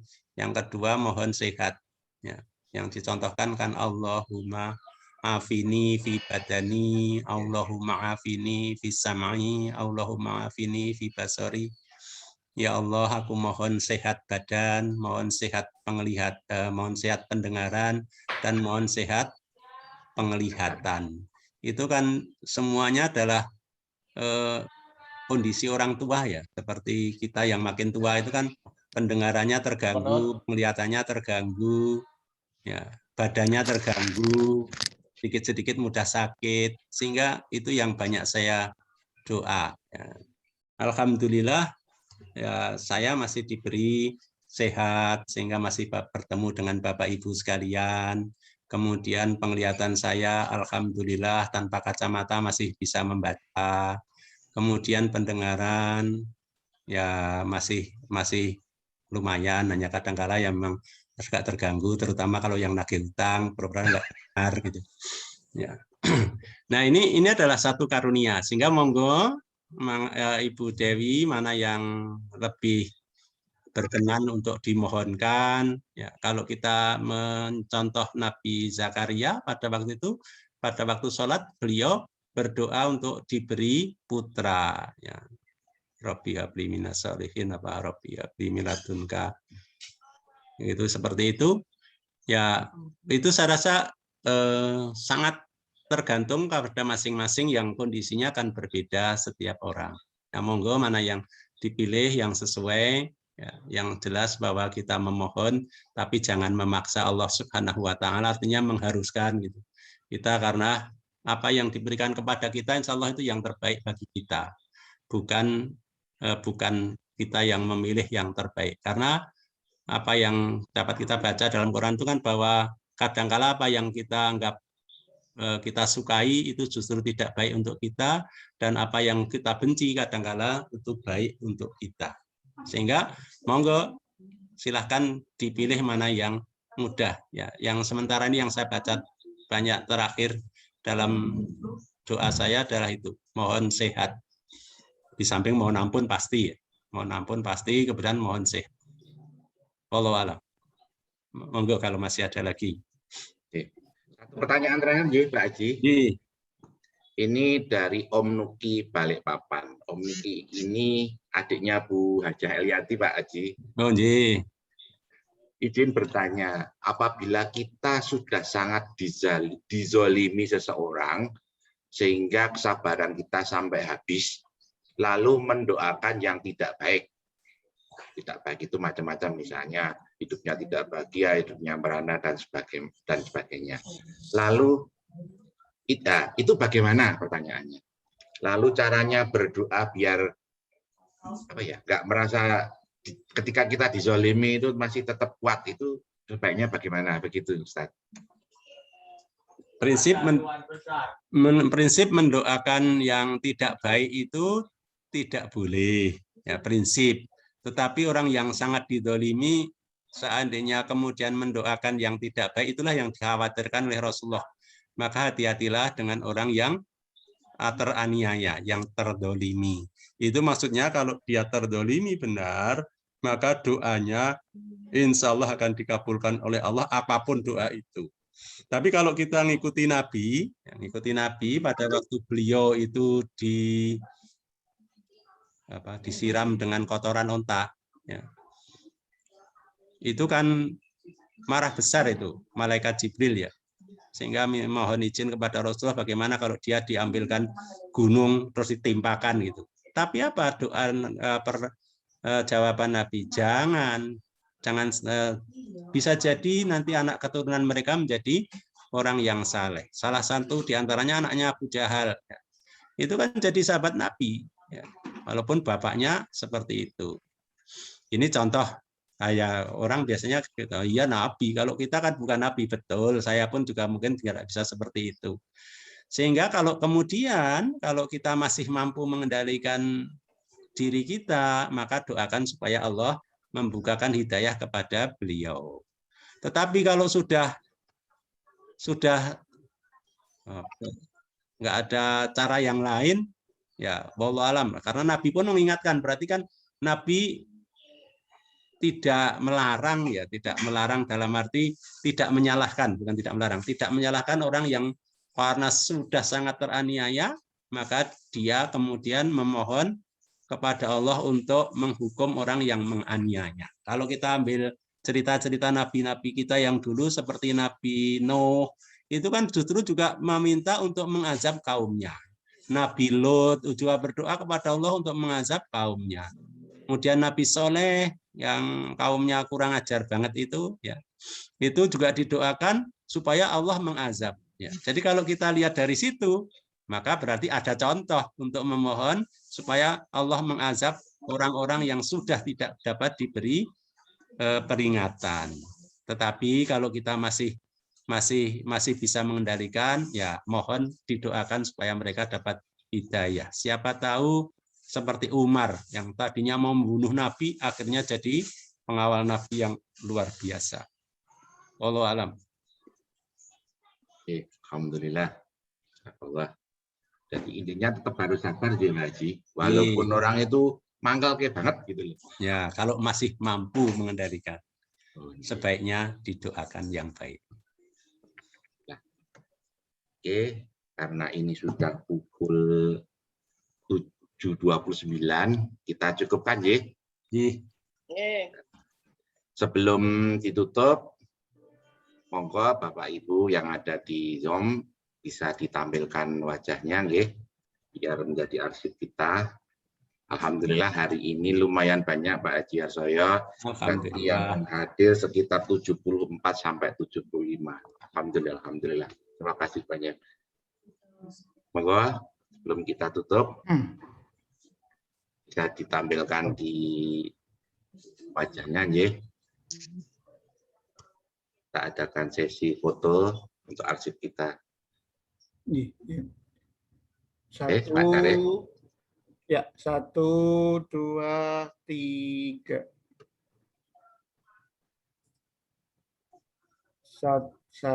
Berikutnya 1, 2, 3. Berikutnya lagi terakhir terakhir 1, 2, 3. Sambun. Alhamdulillah. Sebelum ditutup, Pak Haji, mohon didoakan yang pertama untuk hamba-hamba Allah yang sudah banyak membantu berlangsungnya rumah yatim duafa apapun itu bentuknya. Kemudian yang kedua, ada beberapa jamaah Hatem Hati yang saat ini sedang sakit. Ibu Hajah Supartini, Ibu Hajah Siti Bahirah, kemudian ada Bu Hajah Dewi Mahardiani, ada Bu Hajah Arini yang sedang sakit, Ustaz. Nanti sekalian mohon didoakan, ya. Dan yang sebelum ditutup, kami ucapkan banyak terima kasih sekali lagi kepada bapak-bapak, ibu-ibu, teman-teman semua yang sudah berkenan untuk bisa hadir di Zoom kita setiap hari Sabtu, nggih. Insya Allah kalau diberikan umur yang panjang akan selalu hadir. Amin. Amin. Jangan sedih terus, Pak. Nggih, makasih, Man. Kemudian mohon maaf ya kalau dari kami banyak salah atau kekurangannya, mohon dimaafkan. Monggo Pak Haji Harsoyo bisa dimulai doanya, ya. Monggo Bapak Ibu sekalian, kita berdoa memohon kepada Allah Subhanahu wa taala agar apa yang telah kita lakukan diridhoi oleh Allah Subhanahu wa taala. Dan kita mohon agar semua kesalahan kita diampuni oleh Allah Subhanahu wa taala dan kita diberi sehat, beri kesempatan untuk memperbaiki diri kita, menambah ilmu yang manfaat yang dapat kita gunakan sebagai bekal ibadah kita. A'udzubillahi minasyaitonirrajim. Bismillahirrahmanirrahim. Alhamdulillahirabbil alamin. Hamdan na'imin, hamdan syakirin, hamdan wafiyu ni'amahu yukafi'u mazidah. Ya Rabbana lakal hamdu kama yanbaghi li jalali wajhikal karimi wa 'azimi sultanik. Allahumma salli wa sallim wa barik ala Muhammadin wa ala alihi wa sahbihi ajmain. Walhamdulillahirabbil alamin. Allahumma ighfiril mu'minina wal mu'minat wal muslimina wal muslimat al ahya'i minhum wal amwat innaka sami'un qaribun mujibud da'wat ya khatiyal hajat. Allahumma rabbana la tuzigh qulubana ba'da idh hadaitana wa hab lana min ladunka rahmah innaka antal wahhab. Allahumma inna nas'aluka salamatan fid din wa afiatan fil jasad wa ziyadatan fil ilmi wa barakatan fil rizqi wa taubatan maut rahmatan 'indal maut wa maghfiratan ba'dal maut. Allahumma hawin 'alaina fi sakaratil maut wa najata minan nar wa 'afwa 'indal hisab. Allahumma rabbana la tuzigh qulubana ba'da idh hadaitana wa hab lana min ladunka rahmah innaka antal wahhab. Allahumma inna nas'aluka nafi'an wa rizqan wasi'an wa sifa'an min kulli da'in wa saqamin ya arhamar rahimin. Allahumma rabbana sa'ati fil ba'sa isfi anta syafila shifa'a ila sifa'uka shifa'a la yughadiru saqama. Allahumma afina fi jasadina, Allahumma afina fi sam'ina, Allahumma afina fi basarina bi rahmatika ya arhamar rahimin. Rabbana atina fid dunya hasanah wa fil akhirati hasanah benar wadkhilnal jannata mal abror ya aziz ya ghafar ya rabbal alamin. Wassallallahu ala Muhammadin wa ala alihi wa sahbihi ajmain walhamdulillahi rabbil alamin. Amin. Jazakallah khairan fasir. Terima kasih sekali lagi Pak Haji Harsoyo yang sudah memberikan tausiahnya pada hari ini. Insya Allah yang akan hadir untuk Sabtu depan adalah Ustadz Agus Gunarto dari Multazam. Itu ya. Sekali lagi mohon maaf kalau ada salah dari kami. Marilah pengajian pada pagi hari ini kita tutup bersama dengan doa kafaratul majelis.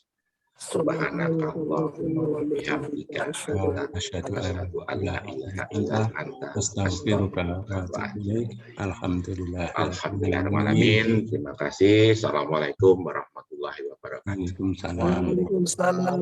Pamit nih sedaya mawon. Nuhun, matur nuwun Pak Haji, Bu Nuhun, Yati. Pak Ustadz. Assalamualaikum, matur Pamit nuwun. lah Pak Tadi. Ya, makasih Mas. Semuanya. Assalamualaikum. Mario, Izin, dan Assalamualaikum. Pak Haji Maman ngendi iki? Pak Haji Maman mau Mohon izin nggih. Nggih, Matur nuwun. Assalamualaikum. Salam Pak Haji Jarum, matur nuwun. Assalamualaikum. Terima kasih Om Dudi. Matur nuwun, Mas. Terima kasih nggih, matur nuwun. Matur nuwun. Sampai ketemu Sabtu depan ini, Mas Sun, Mas Yuda. Ya, matur nuwun. Assalamualaikum. Kabar, nggih. Assalamualaikum. Terima kasih banyak ya. Om Yuki ya. Assalamualaikum. Waalaikumsalam, Mbak Erina. Besok ada lagi ya. Insya Allah. Terima kasih. Tadi aku soalnya di WA sama Mbak Lis. Nanti tak minta jadi nomornya, tahu. tak japri terus pokoknya kalau Sabtu, nggih. Oh iya. Terima kasih ya Mas. Iya, makasih. Assalamualaikum. Salam. Terima kasih Mas Dudi. Nggih, Assalamualaikum. matur nuwun Mbak Ratna. Salam Mbak Lis. Nggih, matur nuwun Bu Yati.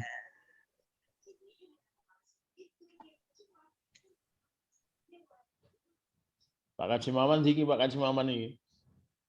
Wis ilang.